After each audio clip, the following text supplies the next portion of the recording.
कैसे हैं आप सब। स्वागत है आपका हमारे चैनल पर। आप सभी का बहुत बहुत स्वागत है आज की इस नई वीडियो में।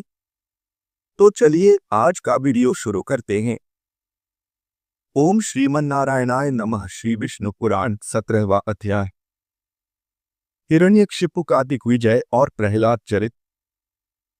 श्री पराशर जी बोले, हे मैत्रेय, उन सर्वदा उदार चरित परम बुद्धिमान महात्मा प्रहलाद जी का चरित्र तुम ध्यान पूर्वक श्रवण करो। पूर्व काल में दिति के पुत्र महाबली हिरण्यकशिपु ने ब्रह्मा जी के वर से गर्भयुक्त सशक्त होकर संपूर्ण त्रिलोकी को अपने वशीभूत कर लिया था। वह दैत्य इंद्रप्त का भोग करता था। वह महान असुर स्वयं ही सूर्य, वायु, अग्नि, वरुण और चंद्रमा बना हुआ था। वह स्वयं ही कुबेर और यमराज भी था और वह असुर स्वयं ही संपूर्ण यज्ञ भागों को भोगता था।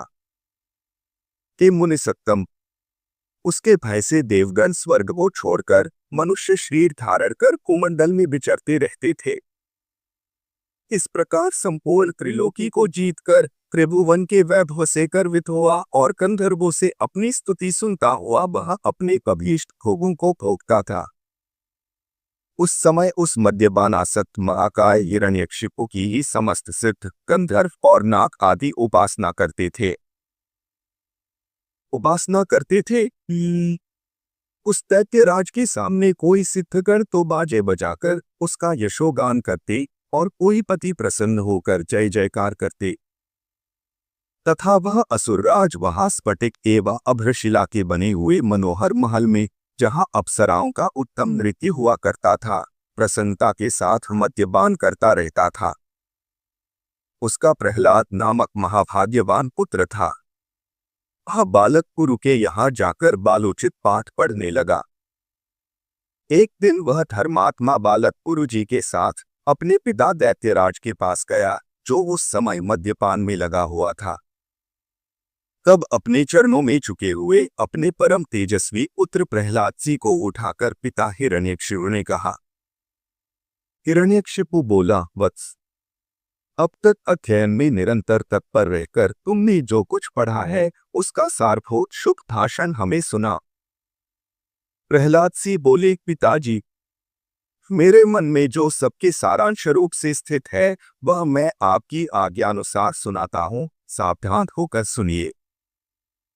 जो आदि, मध्य और अंत से रहित, अजन्मा, वृद्धिक्षय शून्य और अच्युत है, समस्त कारणों के कारण तथा जगत की स्थिति और अंतकर्ता उन श्रीहरि को मैं प्रणाम करता हूँ।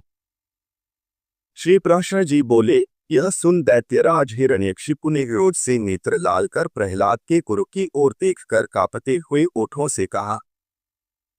हिरण्यकशिपु बोला, रे दुर्बुद्धि ब्राह्मणाधम, यह तूने मेरी अवज्ञा कर इस बालक को मेरे विपक्षी की स्तुति से युक्त असार शिक्षा दी है। गुरुजी ने कहा, दैत्यराज, आपको क्रोध के वशीभूत न होना चाहिए। आपका यह पुत्र मेरी सिखाई हुई बात नहीं कह रहा है। हिरण्यकशिपु बोला, बेटा प्रहलाद, बताओ तो तुमको यह शिक्षा किसने दी है? तुम्हारे गुरुजी कहते हैं कि मैंने तो इसे ऐसा उपदेश दिया नहीं है। प्रहलाद जी बोले, पिताजी, हृदय में स्थित भगवान विष्णु ही तो संपूर्ण जगत के उपदेशक हैं। उन परमात्मा को छोड़कर और कौन किसी को कुछ सिखा सकता है? हिरण्यकशिपु बोला, अरे मूर्ख, जिस विष्णु का तू मुझ जगदीश्वर के सामने धृष्टतापूर्वक निशंक होकर बारंबार वर्णन करता है, वह कौन है? प्रहलाद जी बोले, योगियों के ध्यान करने योग्य जिसका परम पद वाणी का विषय नहीं हो सकता तथा जिससे विश्व प्रकट हुआ है और जो स्वयं विश्वरूप है, वह परमेश्वर ही विष्णु है। हिरण्यकशिपु बोला, अरे मूढ़, मेरे रहते हुए और कौन परमेश्वर कहा जा सकता है? फिर भी तू मौत के मुख में जाने की इच्छा से बारंबार ऐसा बक रहा है। प्रहलाद जी बोले, हे तात, वह ब्रह्मभूत विष्णु तो केवल मेरा ही नहीं बल्कि संपूर्ण प्रजा और आपका भी कर्ता, नियंता और परमेश्वर है। आप प्रसन्न होइए, व्यर्थ क्रोध क्यों करते हैं? हिरण्यकशिपु बोला, अरे कौन पापी इस दुर्बुद्धि बालक के हृदय में घुस बैठा है, जिससे आविष्चित होकर यह कैसे अमंगल वचन बोलता है? प्रहलाद सिंह बोले, पिताजी, वे विष्णु भगवान तो मेरे ही हृदय में नहीं, बल्कि संपूर्ण लोकों में स्थित है। वे सर्वगामी तो मुझको, आप सबको और समस्त प्राणियों को अपनी अपनी चेष्टाओं में प्रवृत्त करते हैं। हिरण्यकशिपु बोला, इस पापी को यहाँ से निकालो और पुरु के यहाँ से जाकर इसका भली प्रकार शासन करो। इस दुर्मति को न जाने किसने मेरे विपक्षी की प्रशंसा में नियुक्त कर दिया है। श्री ब्राश्रजी बोले, उसके ऐसा कहने पर तैत्वगर उस बालक को फिर गुरुजी के यहाँ ले गए और वे वहां गुरुजी की रात दिन भली प्रकार सेवा शुश्रूषा करते हुए विद्याध्ययन करने लगी।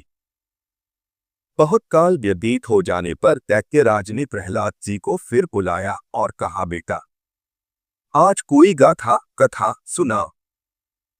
प्रहलाद जी बोले, जिनसे प्रधान पुरुष और यह चराचर जगत उत्पन्न हुआ है, वे सकल प्रपंच के कारण श्री विष्णु भगवान हम पर प्रसन्न हो।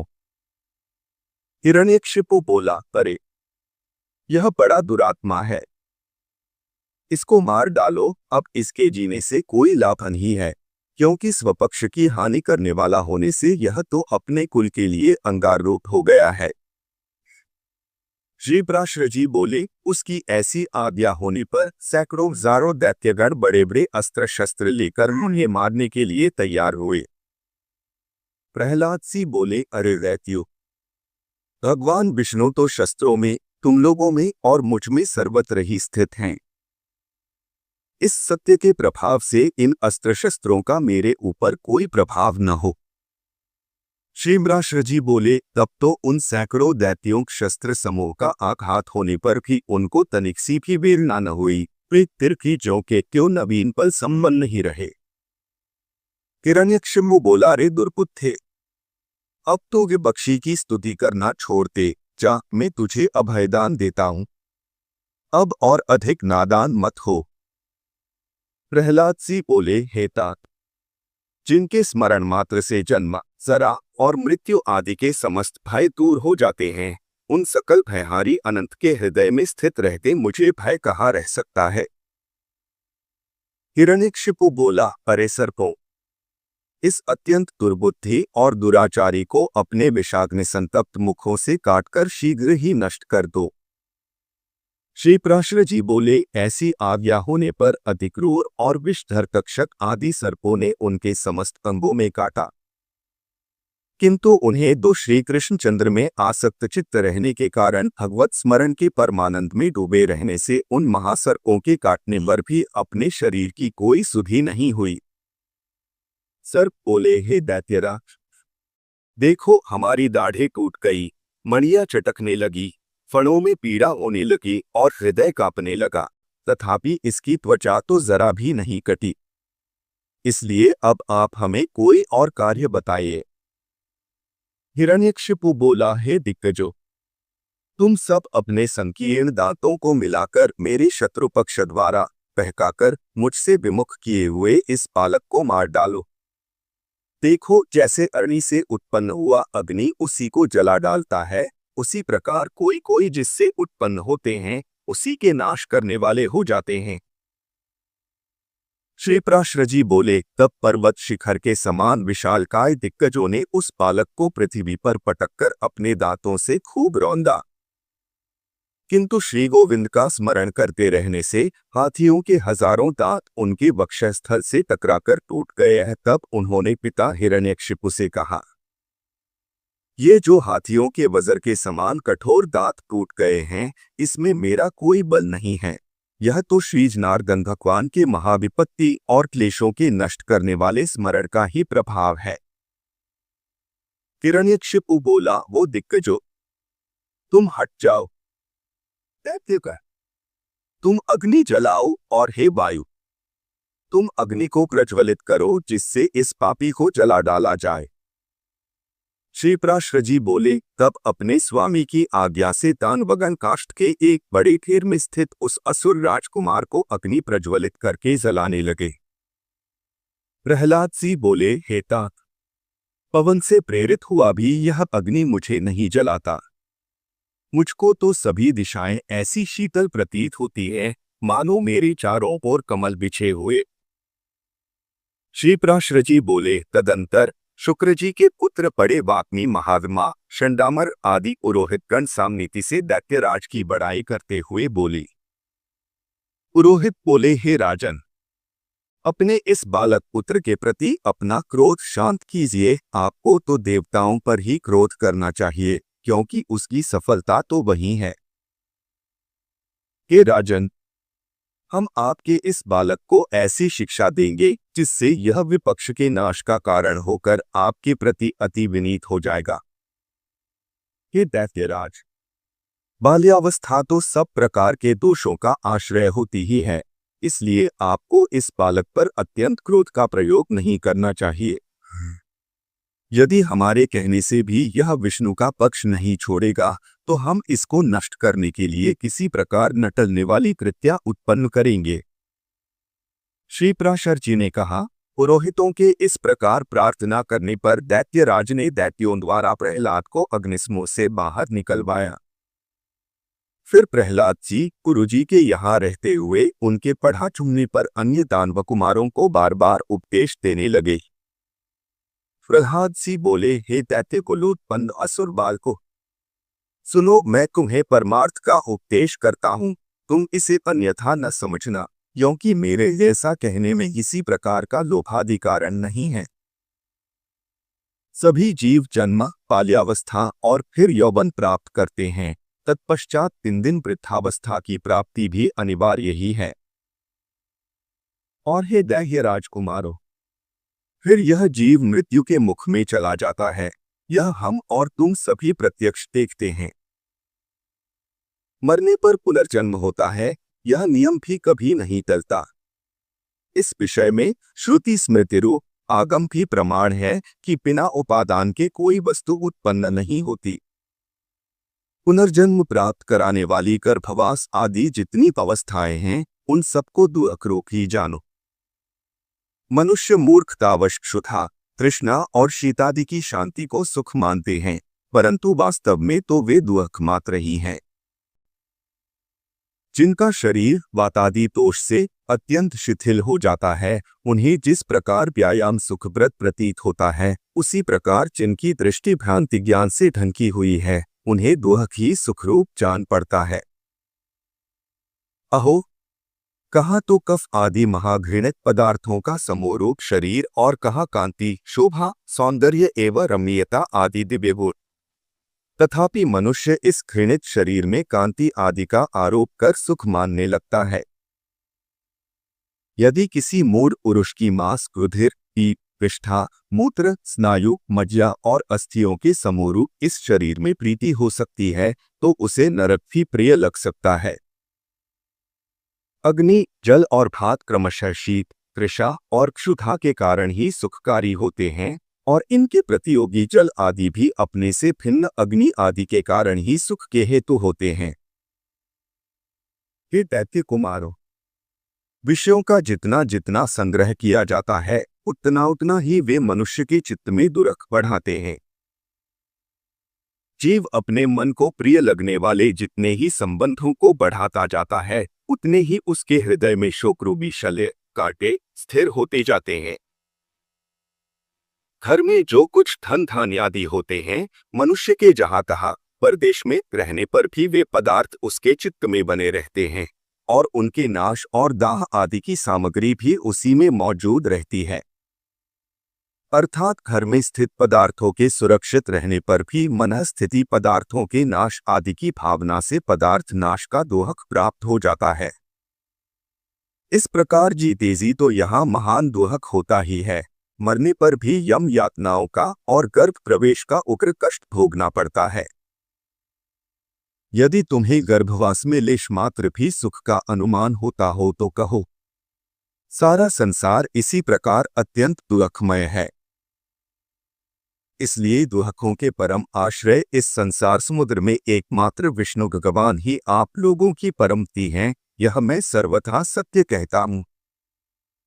ऐसा मत समझो कि हम तो अभी बालक हैं, क्योंकि जरा यौवन और जन्म आदि अवस्थाएं तो देह के ही धर्म हैं। शरीर का अधिष्ठाता आत्मा तो नित्य है, उसमें यह कोई धर्म नहीं है। जो मनुष्य ऐसी दुराशाओं से विक्षिप्त चित्त रहता है कि अभी मैं बालक हूं इसलिए इच्छानुसार खेल कूद लूं, युवावस्था प्राप्त होने पर कल्याण साधन का यत्न करूंगा, फिर युवा होने पर कहता है कि अभी तो मैं युवा हूं, बुढ़ापे में आत्म कल्याण कर लूंगा, और कृत होने पर सोचता है कि अब मैं बूढ़ा हो गया, अब तो मेरी इंद्रियां अपने कामों में प्रवृत्त ही नहीं होती, शरीर के शिथिल हो जाने पर अब मैं क्या कर सकता हूं, सामर्थ्य रहते तो मैंने कुछ किया ही नहीं। वह अपने कल्याण पथ पर कभी अग्रसर नहीं होता, केवल भोग तृष्णा में ही व्याकुल रहता है। मूर्ख लोग अपनी बाल्यावस्था में खेलकूद में लगे रहते हैं, युवावस्था में विषयों में फंस जाते हैं और बुढ़ापा आने पर उसे असमर्थता के कारण व्यर्थ ही काटते हैं। इसलिए विवेकी पुरुष को चाहिए कि देह की बाल्य, यौवन और वृत्त आदि अवस्थाओं की अपेक्षा न करके बाल्यावस्था में ही अपने कल्याण का यत्न करे। मैंने तुम लोगों से जो कुछ कहा है उसे यदि तुम मिथ्या नहीं समझते तो मेरी प्रसन्नता के लिए ही बंधन को छुटाने वाले श्री विष्णु भगवान का स्मरण करो। उनका स्मरण करने में परिश्रम भी क्या है, और स्मरण मात्र से ही वे अति शुभ फल देते हैं तथा रात दिन उन्हीं का स्मरण करने वालों का पाप भी नष्ट हो जाता है। उन सर्वभूतस्थ प्रभु में तुम्हारी बुद्धि अहर्निश लगी रहे और उनमें निरंतर तुम्हारा प्रेम बढ़े है, इस प्रकार तुम्हारे समस्त क्लेश दूर हो जाएंगे। जबकि यह सभी संसार तापत्रय से दग्ध हो रहा है तो इन बेचारे शोचनीय जीवों से कौन बुद्धिमान द्वेष करेगा। यदि ऐसा दिखाई दे कि और जीव तो आनंद में हैं, मैं ही परम शक्तिहीन हूँ, तब भी प्रसन्न नहीं होना चाहिए, क्योंकि द्वेष का फल तो त्वक रोग ही है। यदि कोई प्राणी वैरभाव से द्वेष भी करे तो विचारवानों के लिए तो वे अहो, ये महामोह से व्याप्त है, इस प्रकार अत्यंत शोचनीय ही है। हे दैत्यगण, ये मैंने भिन्न भिन्न दृष्टि वालों के विकल्प भिन्न भिन्न उपाय कहे, अब उनका समन्वय पूर्वक संक्षिप्त विचार सुनो। यह संपूर्ण जगत सर्वभूतमय भगवान विष्णु का विस्तार है, आत्मविचक्षण पुरुषों को इसे आत्मा के समान अभेद रूप से देखना चाहिए।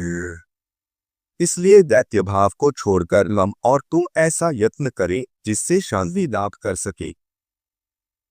जो परम शांति अग्नि, सूर्य, चंद्रमा, वायु, मेघ, वरुण, सिद्ध, राक्षस, यक्ष, दैत्यराज, सर्प, किन्नर, मनुष्य, पशु और अपने दोषों से तथा ज्वर, नेत्र रोग, अतिसार, लीहा, तिल्ली और उल्म आदि रोगों से एवं द्वेष, ईर्ष्या, मत्सर, राग, दोग और किसी अन्य भाव से भी कभी क्षीण नहीं होती, और जो सर्वदा अत्यंत निर्मल है उसे मनुष्य अमल स्वरूप श्रीकेश में मनोनिवेश करने से प्राप्त कर लेता है। हे दैत्यो, मैं आग्रह पूर्वक कहता हूं, तुम इस असार संसार के विषयों में कभी संतुष्ट मत होना। तुम सर्वत्र समदृष्टि करो, क्योंकि समता ही श्री अच्युत की वास्तविक आराधना है। उन अच्युत के प्रसन्न होने पर फिर संसार में दुर्लभ ही क्या है। तुम धर्म, अर्थ और काम की इच्छा कभी न करना, वे तो अत्यंत तुच्छ हैं। उस ब्रह्मरूप महावृक्ष का आश्रय लेने पर तो तुम निःसंदेह मोक्षरूप महाफल प्राप्त कर लोगे। इति श्री विष्णु पुराणे प्रथमेशे सप्तशोऽध्यायः। तो आज की वीडियो में बस इतना ही। अगर आपको ये वीडियो पसंद आया हो तो इसे लाइक करें और चैनल को सब्सक्राइब करना न भूलें। आपको ये वीडियो कैसी लगी हमें कमेंट करके जरूर बताएं। मिलते हैं अगली वीडियो में, तब तक के लिए अपना ध्यान रखिए, खुश रहिए, स्वस्थ रहिए और देखते रहिए हमारा चैनल। धन्यवाद।